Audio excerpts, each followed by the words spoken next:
Maharashtra to Tamil Nadu. Let's get a stock of the situation as it stands in Tamil Nadu that has once again witnessed the highest single-day spike in coronavirus cases. This is for the third straight day. Over 2,700 fresh infections have been reported in 24 hours, pushing the state's COVID count to beyond 62,000. 37 more deaths also been reported.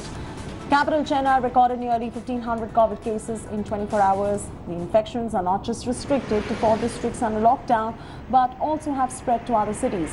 Sharp surge has been witnessed in Madurai, where the EPS government has now put a 7-day complete lockdown. Excepting essential services, all other activities are restricted in Madurai district as well. Earlier on 21st of June, Tamil Nadu had rolled back all the relaxations in Chennai and 3 adjacent districts, Kanchipuram, Chengalpattu and Tiruvallur. Chief Minister Palaniswamy will also hold a video conferencing meeting with district collectors tomorrow to take stock of the pandemic outbreak in the state. Shalini Robo now joining us for the very latest. Shalini, what is the authority, what is the state government doing to counter the biggest surge that Tamil Nadu is witnessing? Of course, several cities in lockdown is definitely something that perhaps would augur well for the state. But beyond that, what is being done? Are the number of tests being increased? Are they launching antigen testing? And what is being done by the state authorities at the moment? Well, Chaiti, as of now, Tamil Nadu holds the record for the highest testing across the country. So the government isn't compromising on testing. In fact, we visited a fever camp as well.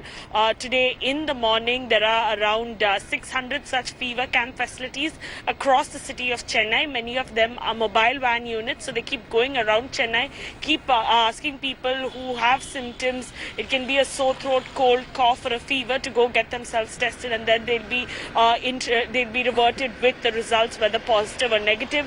The government is also looking on expanding COVID care centers such as even the Anna University in Chennai. They're making that into a 2,000-bed COVID care unit.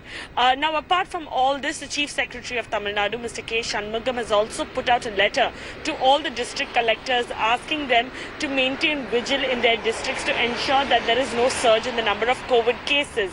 They've been asked to identify floating population, to identify the source of the virus, to also ensure that oxygen beds are available in every hospital and mild cases are moved to care centers, so that if there's a person who comes in immediate need of a bed, they get admitted without any delay. They've also told to ask people to wear masks, ask people to maintain social distancing, and if people do not cooperate with the government at this point of time, many district collectors have also enforced a penalty on people if they spit on the road or if they don't wear their mask. The government, however, does reiterate on the fact that people also must be responsible now, and they should respect the rules of the lockdown that is in place in Tamil Nadu. Chennai, Chengalpattu, Kanchipuram, Tiruvallur, all under strict lockdown. There is traffic on the road, but this is just the essentials that are moving. This lockdown is much more stricter and much better than lockdown 1 that the country saw, that the state saw.